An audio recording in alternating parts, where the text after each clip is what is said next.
বাংলাদেশ বেতার রাজশাহী। এখন শুনবেন বাংলায় স্থানীয় সংবাদ। আসসালামু আলাইকুম। আজ মঙ্গলবার 18 অগ্রহায়ণ 30 জমাদিউল আউয়াল 3রা ডিসেম্বর। বাংলাদেশ বেতার রাজশাহী স্থানীয় সংবাদ পড়ছি আব্দুর রহমান মাসুম। বৈষম্য বিরোধী ছাত্র আন্দোলনে হামলা, নাশকতা, সন্ত্রাসী কর্মকাণ্ড সহ রাজশাহী মহানগরীতে বিভিন্ন অপরাধের অভিযোগে মোট 24 জনকে আটক করা হয়েছে। বিভিন্ন স্থানে অভিযান চালিয়ে তাদের আটক করা হয়। আরএমপির মুখপাত্র অতিরিক্ত উপকমিশনার সাবিনা ইয়াসমিন জানান, গত 5 আগস্ট বৈষম্য বিরোধী ছাত্র আন্দোলনে হামলার অভিযোগে নগরীর 7 নম্বর ওয়ার্ড যুবলীগ কর্মী শরীফুল ইসলাম ও রাজশাহী বিশ্ববিদ্যালয় শাখা ছাত্রলীগ নেতা ফারুক হোসেন সর্দারকে আটক করা হয়েছে। এছাড়া মাদক মামলায় 8 জন, অন্যান্য অপরাধে 12 জন এবং ওয়ারেন্টভুক্ত 2 জনকে গ্রেপ্তার করা হয়। বগুড়া শেরপুর উপজেলা প্রশাসনের আয়োজনে জুলাই আগস্টে ছাত্র জনতার গণ অভ্যুত্থানে শহীদ ও আহতদের স্মরণে এক স্মরণ সভা অনুষ্ঠিত হয়েছে। গতকাল উপজেলা পরিষদ হলরুমে নির্বাহী অফিসার আশিক খানের সভাপতিত্বে স্মরণ সভা অনুষ্ঠিত হয়।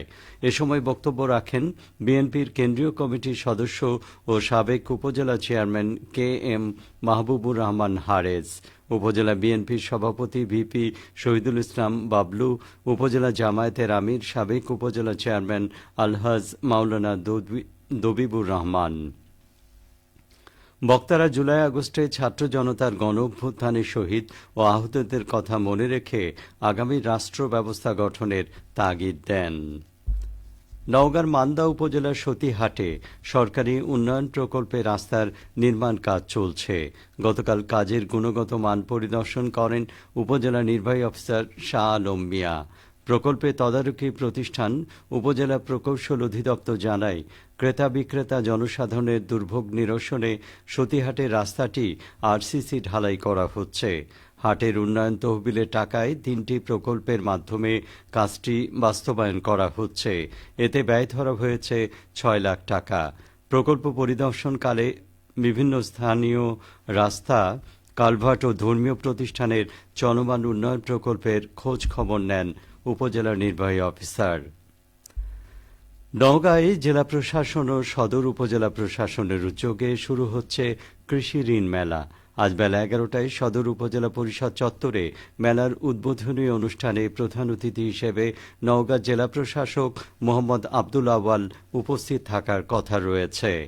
ইতোমধ্যে আয়োজনের সকল প্রস্তুতি সম্পন্ন করার কথা জানিয়েছেন আয়োজকরা জানান, চাষিদের মাঝে কৃষি ঋণ বিতরণ সহজ করতে 3 দিনব্যাপী এই মেলার আয়োজন করা হচ্ছে। এতে বিভিন্ন এনজিও ও ব্যাংকের জন্য স্টল স্থাপন করা হয়েছে। কৃষির উন্নয়ন উৎপাদন বৃদ্ধির লক্ষ্যে মেলায় রবি শস্য চাষিদের মাঝে সহজ শর্তে কৃষি ঋণ বিতরণ করা হবে বলে জানানো হয়। উদ্বোধনী অনুষ্ঠানে কৃষি সম্প্রসারণ অধিদপ্তরের কর্মকর্তা, কৃষক ও বিভিন্ন ব্যাংকের কর্মকর্তাগণ উপস্থিত থাকবেন। নাটোরের সিংড়ায় গুণীজন সংবর্ধনা ইসলামী সাংস্কৃতিক অনুষ্ঠান অনুষ্ঠিত হয়েছে। গতকাল চৌগ্রাম স্কুল মাঠে চৌগ্রাম ইয়ুথ ক্লাবের আয়োজনে এই অনুষ্ঠান অনুষ্ঠিত হয়। চৌগ্রাম ইয়ুথ ক্লাবের সভাপতি মোহাম্মদ ইউসুফ আলী শেখের সভাপতিত্বে অনুষ্ঠানে প্রধান অতিথি ছিলেন বিশিষ্ট শিক্ষাবিদ ও সমাজসেবক ড মীর নুরুল ইসলাম। অনুষ্ঠানে সেরা শিক্ষক, শিক্ষাক্ষেত্রে অবদান, মরণোত্তর সহ বিভিন্ন ক্যাটাগরিতে 43 জনকে গুণীজন সংবর্ধনা দেয়া হয়। সংবর্ধনা অনুষ্ঠানে অনির্বাণ শিল্পী গোষ্ঠী ও চলনবিল শিল্পী গোষ্ঠীর শিল্পীরা সাংস্কৃতিক পরিবেশনায় অংশগ্রহণ করেন। নওগাঁর পত্নীতলায় বাংলাদেশে তথ্যপ্রাপ্তির অধিকারে নারীর অগ্রগতি শীর্ষক প্রকল্পের অবহিতকরণ সভা অনুষ্ঠিত হয়েছে। গতকাল উপজেলা পরিষদ সম্মেলন কক্ষে অনুষ্ঠিত সভায় প্রধান অতিথি ছিলেন উপজেলা নির্বাহী অফিসার মোহাম্মদ আলিমুজ্জামান মিলন। সভায় বক্তারা বলেন, সকল ক্ষেত্রে তথ্যপ্রাপ্তির অধিকার নিশ্চিত করা গেলে ন্যায় বিচার ও সুশাসন প্রতিষ্ঠা সহজ হবে। প্রকল্প বাস্তবায়নে উঠান বৈঠক, প্রশিক্ষণ, আলোচনা, মতবিনিময় সভা আয়োজন করার কথা সভায় জানানো হয়। অনুষ্ঠানে সহকারী কমিশনার আজিজুল কবির সহ উপজেলার বিভিন্ন সরকারি দপ্তরের কর্মকর্তা, জনপ্রতিনিধি, সাংবাদিক, উন্নয়ন কর্মী ও গণ্যমান্য ব্যক্তিবর্গ উপস্থিত ছিলেন। নাটোরের বাজারে গ্রীষ্মকালীন পেঁয়াজ উঠতে শুরু করেছে। প্রতি কেজি ১০০ টাকা দরে বিক্রি হচ্ছে। এর ফলে বাজারে পেঁয়াজের দাম কমছে। কৃষি বিভাগ নাটোর জেলায় ৫০০ ক্ষুদ্র ও প্রান্তিক কৃষককে বিনামূল্যে গ্রীষ্মকালীন পেঁয়াজ বীজ, রাসায়নিক সার এবং পরিচর্যার অর্থ প্রদান করে।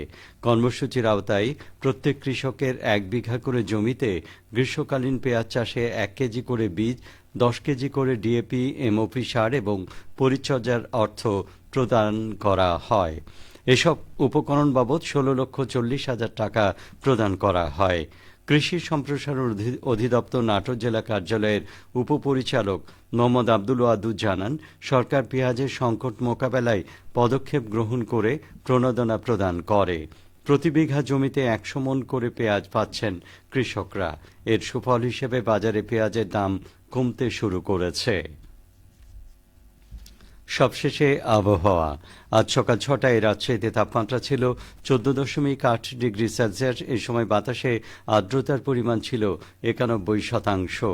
রাজশাহী ও পার্শ্ববর্তী এলাকায় আজ সূর্যোদয় হয়েছে সকাল ৬টা ৩৩ মিনিটে, সূর্যাস্ত সন্ধে ৫টা ১৬ মিনিটে।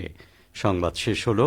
আমাদের পরবর্তী স্থানীয় সংবাদ দুপুর ১২টা ১০ মিনিটে।